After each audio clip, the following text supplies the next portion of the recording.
Alors, bonjour tout le monde. Merci au laboratoire Merck de m'avoir convié à animer ce symposium organisé au sein du 25e Congrès national de la Société marocaine de cardiologie.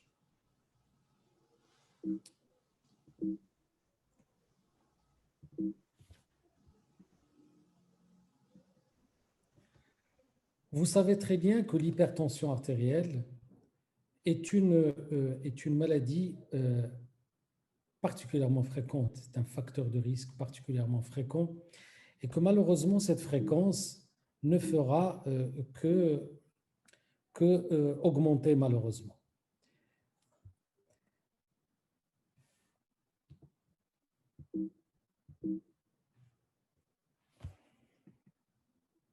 Et vous voyez que les projections de 1990 à 2013 eh bien, ont permis de constater une augmentation de l'hypertension artérielle de 49,1%. Et 10 millions de morts sont attribués à l'hypertension artérielle avec une perte de 208 millions d'années. C'est une pathologie qui est liée à tout le risque cardiovasculaire. Et vous savez, l'intime relation qui existe entre l'hypertension artérielle, toute la pathologie coronaire et ses conséquences, la fibrillation atriale, j'ouvre une parenthèse, c'est la première étiologie dans le monde occidental de la fibrillation atriale. Bien entendu, je parle de l'hypertension artérielle. Ensuite, tout ce qui est atteinte neurologique, que ce soit ischémique ou hémorragique. Et donc, c'est une pathologie qu'il faut appréhender avec beaucoup d'intérêt, beaucoup de sens de prévention, car on sait qu'au moins la mortalité et la morbidité cardiovasculaire sont multipliées par 2. Lorsqu'on voit l'efficacité thérapeutique dans l'étude FLASH, malgré tous les efforts, eh bien, on ne dépasse pas les 50%. Et ça, dans une population traitée en France. Lorsqu'on voit ce qui se passe sous nos climats, eh bien, la prévalence de l'hypertension artérielle, elle est autour de 26-27%, mais malheureusement, seuls 13% de ces hypertendus sont contrôlés de manière efficace. Donc, on passe d'un contrôle en France de 50%, à un contrôle dans notre pays à 17%. Et il est logique de penser à des outils thérapeutiques qui vont permettre d'améliorer ce pourcentage de patients contrôlés au-dessous des limites recommandées par les sociétés européennes. Ainsi, on remarque que lorsque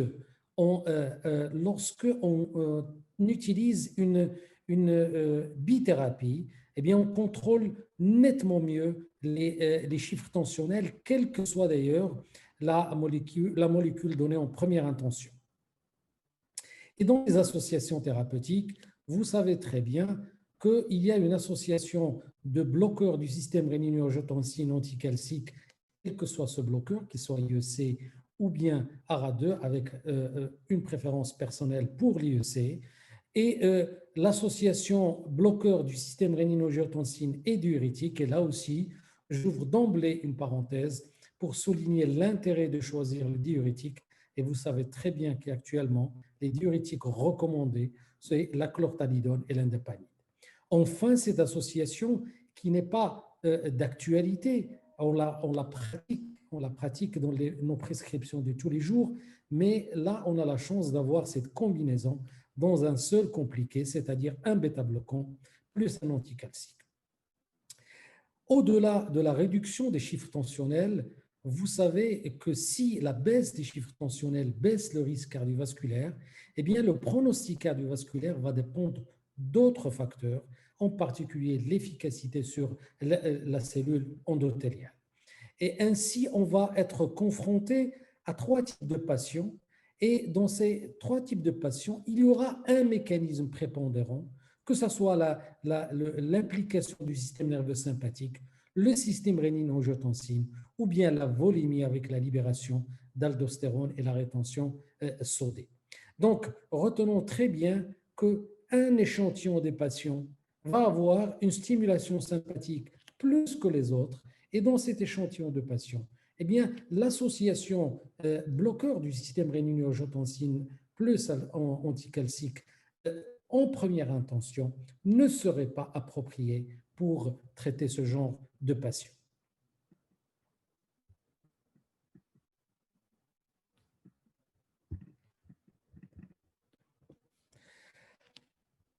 Ainsi, je voudrais m'arrêter sur le rôle de l'hyperactivation sympathique dans la physiopathologie des maladies cardiovasculaires.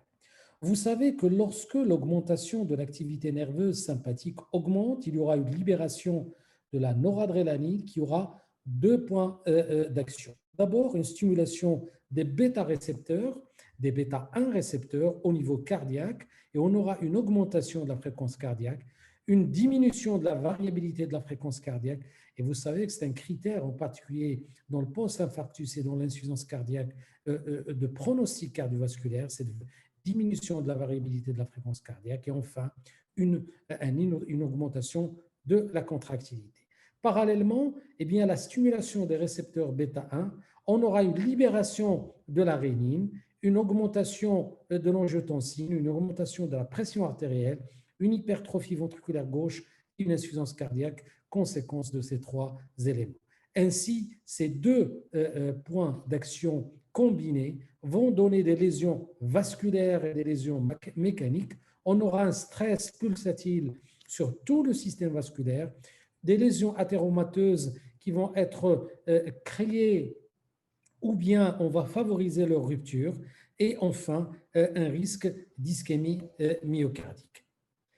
La relation tabac-noradrénaline est également importante à souligner et vous savez que lorsqu'on mesure 10 minutes après la consommation d'une cigarette, eh bien, le taux de noradrénaline est multiplié par 2, voire 3, 10 minutes après la consommation de tabac. L'obésité est intimement liée à cette activité sympathique et on sait la relation importante qu'il y a entre cette obésité centrale et l'augmentation de la stimulation nerveuse sympathique et également cette stimulation sympathique est intimement liée au stress actif qui va avoir une action de la manière suivante. Le stress mental aigu va entraîner la libération de trois choses, l'hormone de libération de la corticotrophine, le cortisol et les cytokines pro-inflammatoires. Et ceci va entraîner une dysfonction endothéliale temporaire, diminution de la vasodilatation en réponse à des stimulus chimico-mécaniques, contribution à la limitation de la perfusion et de l'ischémie, et enfin, vous aurez une atténuation temporaire de la vasoprotection et une exposition davantage à des maladies cardiovasculaires. L'hypertendu, lorsqu'il est en même temps diabétique, est particulièrement réfractaire à cette activité sympathique et on voit ici l'élévation de la fréquence cardiaque lorsque le sujet est diabétique et hypertendu, nettement plus élevé chez le sujet non hypertendu et plus élevé chez le sujet diabétique et chez le sujet hypertendu pris séparément. C'est ainsi que se dégagent deux types d'hypertension artérielle. Une hypertension artérielle qu'on rencontre chez le sujet jeune ou d'âge moyen, de sexe masculin, qui a un IMC qui est élevé et qui va toucher essentiellement les chiffres diastoliques ou bien les chiffres systolo-diastoliques. Par opposition à cette hypertension artérielle qui va entraîner essentiellement une hypertension artérielle systolique isolée du sujet âgé où la rigidité de l'artère et donc le vieillissement de l'artère est le mécanisme le plus important et il se verra chez le sujet qui a un âge avancé, chez la femme, et elle va toucher la pression diastolique uniquement dans 18% des cas. Donc le sujet âgé, c'est surtout un vieillissement des artères. Le sujet jeune ou d'âge moyen, c'est surtout une élévation des résistances périphériques, d'où l'intérêt donc de bien étudier le mécanisme pour essayer de contrôler ces patients. La Société européenne de cardiologie a listé en 2018 un certain nombre de facteurs qui vont intervenir à côté des chiffres tensionnels pour appréhender le risque cardiovasculaire. En effet, il y a un certain nombre de facteurs non modifiables sur lesquels je ne vais pas m'attarder, mais il y a un certain nombre de facteurs qui sont modifiables et dont la fréquence cardiaque eh bien, représente un élément qui est important. Ainsi, la Société européenne de cardiologie nous demande de tenir en compte cette fréquence cardiaque à partir de 80 battements par minute et c'est un élément qui sort dans d'autres recommandations.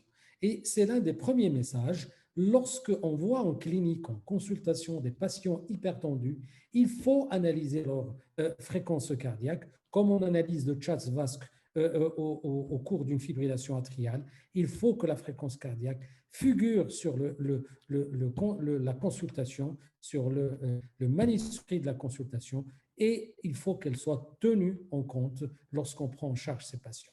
Et on sait que cette fréquence cardiaque, elle est importante aussi bien dans la population générale, telle que le corrobore l'étude de Framingham ou l'étude de Jouven. Elle est importante chez les hypertendus, telle que l'étude de Gilman qui a montré chez le sujet de sexe masculin cette augmentation de toute la mortalité cardiovasculaire à partir de 75-80 battements par minute. Et vous avez également cette hyperactivité sympathique qui va jouer un rôle très important dans le pronostic cardiovasculaire du diabète de type 2 à partir de cette fréquence de 75 battements par minute. La mortalité du sujet jeune masculin a été bien étudiée par Beneteau sur de nombreuses années. Et là, il est démontré qu'une fréquence cardiaque élevée augmente le risque de mortalité chez les sujets jeunes. Chez les hypertendus, eh bien, que ce soit l'homme ou la femme, la mortalité, toute cause, est augmentée chez l'hypertendu. Et donc, cette fréquence cardiaque, il est important de la souligner et de la tenir en compte lorsque on veut traiter ces patients hypertendus. De plus, eh bien, on a suivi pendant de nombreuses années des patients qui avaient des fréquences cardiaques élevées, mais qui étaient normotendues. Eh bien, le pourcentage des patients qui ont développé une hypertension artérielle dans les 3 années eh bien, est beaucoup plus important chez les gens qui avaient une fréquence cardiaque inférieure à 60 ou 65 battements par minute. Donc, la fréquence cardiaque est un élément capital dans le suivi des patients car elle est apparentée à une apparition plus fréquente d'hypertension artérielle par ce mécanisme d'hypersympathicotonie. La fréquence cardiaque, dans l'étude Value, a montré qu'à pression égale contrôlée, eh bien, la fréquence cardiaque joue énormément dans le pronostic cardiovasculaire et encore une fois, des éléments qui montrent l'intérêt de ce critère.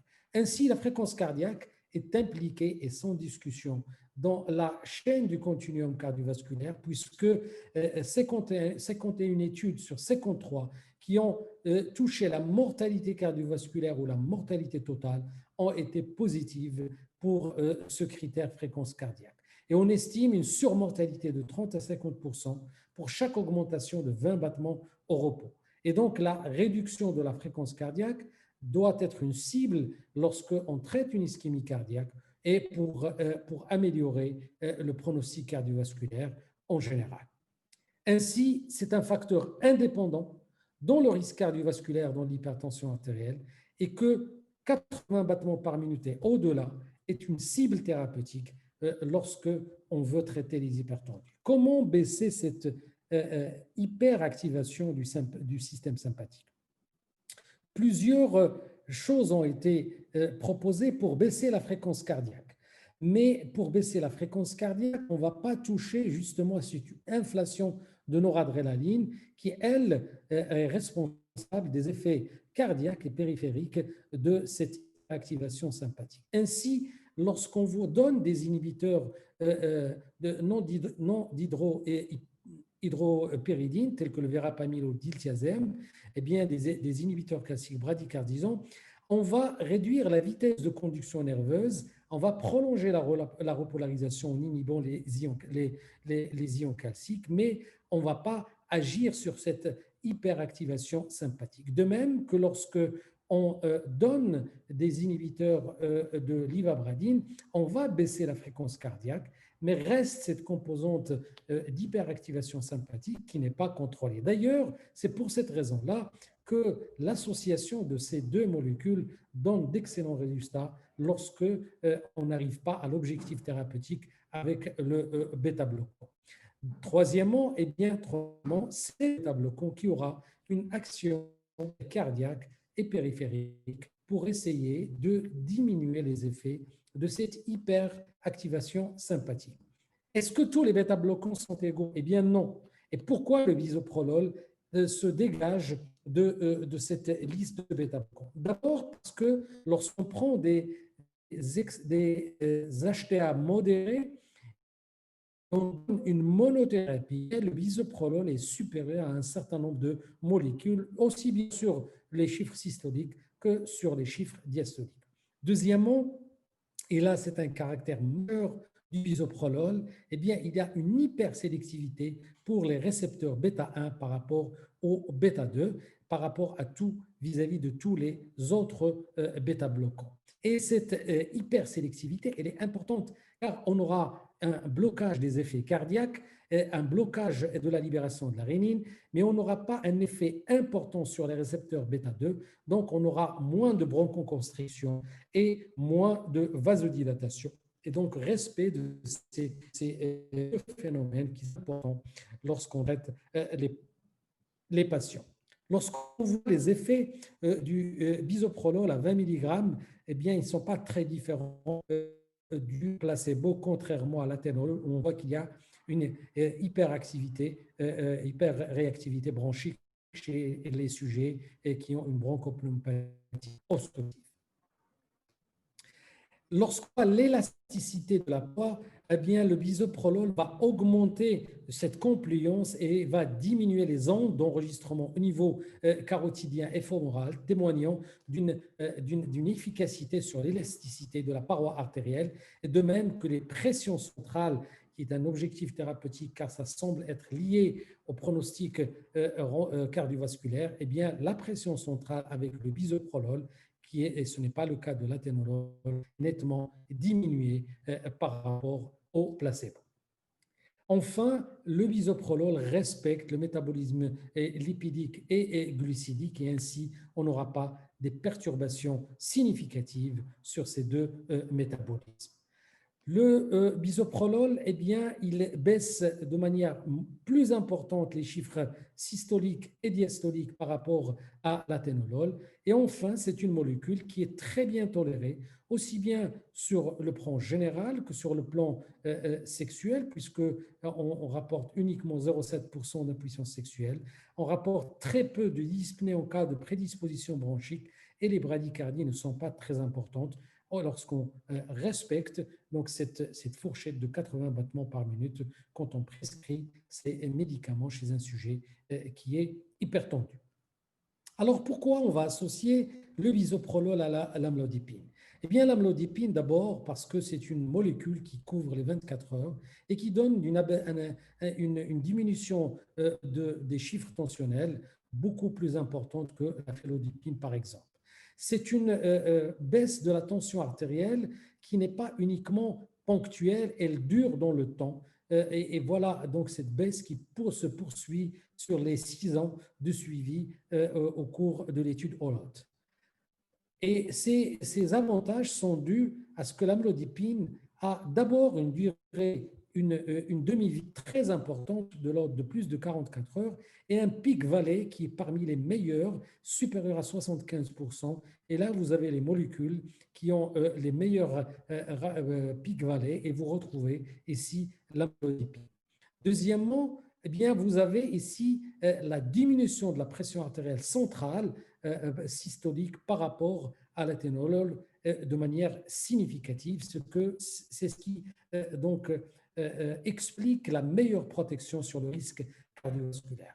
Mais aussi l'amlodipine a déjà fait ses preuves à travers au moins 7 études. Vous avez Prevent, Camelot, Ascot, Holot, qui ont démontré une diminution du risque cardiovasculaire, qu'il soit cardiaque ou vasculaire périphérique, et donc son efficacité sur cette protection cardiaque par par ce jeu de la diminution des résistances vasculaires est très important.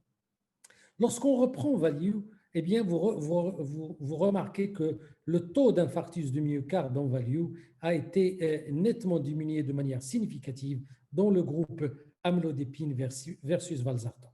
Et lorsqu'on prend Accomplish, c'est l'étude qui a permis donc à la baisse tensionnelle égale entre le bénazéprile et l'amlodipine et bénazéprile hydrochlorothiazide, eh bien, à baisse tensionnelle égale, eh bien, le pronostic cardiovasculaire est meilleur dans le groupe amlodipine. Et là, cette étude elle est importante car elle montre l'intérêt de choisir les produits avec lesquels on baisse les chiffres tensionnels car ils ne sont pas égaux devant le risque cardiovasculaire. Qu'est-ce qui nous dit les recommandations? Qu'est-ce qu'ils nous disent des recommandations de 2020, les recommandations internationales? Eh bien, ils nous disent bien sûr choisir un anticalcique et un bloqueur du système réninien-angiotensine à petite dose au début, ensuite à dose pleine dans le second lieu, ensuite associer un diurétique et ce diurétique il est préférable que ce soit de l'indapamide ou bien de l'hydrochlorothiazide, et enfin l'association de la spironolactone si l'objectif n'est pas atteint. Mais regardez ici, il nous dit aussi que les bêta-bloquants doivent être considérés à tout niveau, et je vous rappelle ce schéma où il y a une hypersympathicotonie importante dans le mécanisme de l'hypertension artérielle. Eh bien, nous sommes convaincus que ce groupe de patients mérite une prescription donc de bêta-bloquants dès le départ et l'association la plus logique, c'est l'associer à un anticalcique. Ainsi, la protection cardiovasculaire va être double. L'amlodipine va donner cette diminution des résistances périphériques et cette vasodilatation et cet effet sur la pression centrale. Et le bêta-bloquant, en plus de ces effets, va donner une activité cardiaque spécifique qui est la fréquence cardiaque, qui est le blocage des récepteurs bêta-1, aussi bien au niveau, du myocarde qu'au niveau rénal. Ainsi, la cardioprotection va être renforcée par ces derniers effets. Lorsqu'on associe le bisoprolol et l'amlodipine à la dose de 5,5, eh bien, on a des effets maximum au bout de la 4e semaine et cette diminution de la fréquence cardiaque se poursuit progressivement, de même que la chute de la tension artérielle va se poursuivre progressivement au niveau du temps jusqu'à la 4e semaine, qui est le délai proposé pour évaluer l'efficacité de cette association bisoprolol-amlodipine. En effet, grâce à cette association, d'abord, on agit aussi bien sur la systolique que sur la diastolique, puisque on sait que le bisoprolol est efficace sur les chiffres diastoliques chez le sujet jeune et l'amlodipine est efficace sur les chiffres diastoliques chez le sujet au-delà de 60 ans. De plus, cette association va nous permettre quand même d'avoir un élément objectif de surveillance de traitement. Et lorsqu'on a une baisse qui est permanente, constante au cours des consultations, on est sûr que le malade prend cette association qui comprend un bêta-bloquant. Et la prescription de ce bêta-bloquant n'est pas anodine au succès du contrôle des chiffres tensionnels dans ce registre suédois qui montre quand même un contrôle jusqu'à 70, 90, entre 70 et 90%. Et ceci, vous remarquez qu'aussi bien que chez les hommes que chez la femme, la première molécule prescrite est les bêta-bloquants, aussi bien de la période 2001-2002 que de la période 2007-2008. Et donc, le bêta-bloquant reste une thérapeutique importante dans la prise en charge de l'hypertension artérielle. Et cette association n'a pas beaucoup d'effets secondaires, que l'amlodipine seule ou que le bisoprolol seul, et que plus de 90% des patients tolèrent très bien cette association. Cette tolérance, elle est liée également à l'efficacité, parce que lorsqu'on prend des hypertensions artérielles de grade 2 sur 749 patients traités par ce traitement, eh bien, au bout de 4 semaines, 82% des patients été contrôlés, là aussi parce que les mécanismes sont intéressants à considérer, car le bêta-bloquant va gérer le système sympathique, mais également un blocage indirect du système rénine-angiotensine, et l'amlodipine va traiter les résistances vasculaires. Que nous disent les recommandations? Eh bien, il n'y a pas de discussion. La coronaropathie, toutes les recommandations de la coronaropathie nous disent que l'association en cas de symptômes bêta-bloquants amlodipine est très importante. L'insuffisance rénale également une indication indiscutable. Également, vous avez la fibrillation atriale, et vous savez que le bêta-bloquant est la première molécule qu'il faut prescrire pour contrôler la fréquence ventriculaire lorsqu'on décide donc de respecter cette fibrillation atriale et de ne pas instaurer donc une démarche en vue de retrouver un rythme sinusal. Et donc le bêta-bloquant, dans ces indications, il est important. Par contre, pourquoi? Comme je l'ai dit, parce que c'est un double effet, résistance vasculaire, système sympathique, avec un effet indirect sur la rénine et donc sur le système rénine-angiotensine.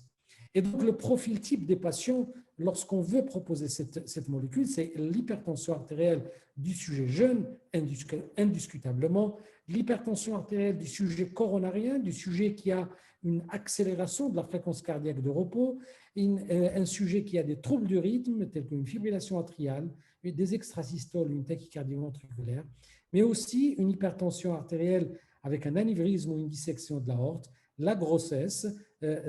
Sachez que ces deux molécules, en cas de besoin, peuvent être prescrites. Et enfin, les hypertensions artérielles résistantes et au cours de l'insuffisance rénale. Et enfin, je vais terminer par cette plaque de la Société européenne de cardiologie qui nous conseille un bloqueur du système rénine-angiotensine plus un anticalcique ou un diurétique. Et dans le deuxième stade, une triple combinaison. Et dans le troisième stade, eh bien, l'ajout de l'aldostérone. Eh bien, nous pensons que cette même société européenne nous avait dit de tenir en compte la fréquence cardiaque et de la tenir surtout lorsque la fréquence cardiaque est supérieure à 80 battements par minute.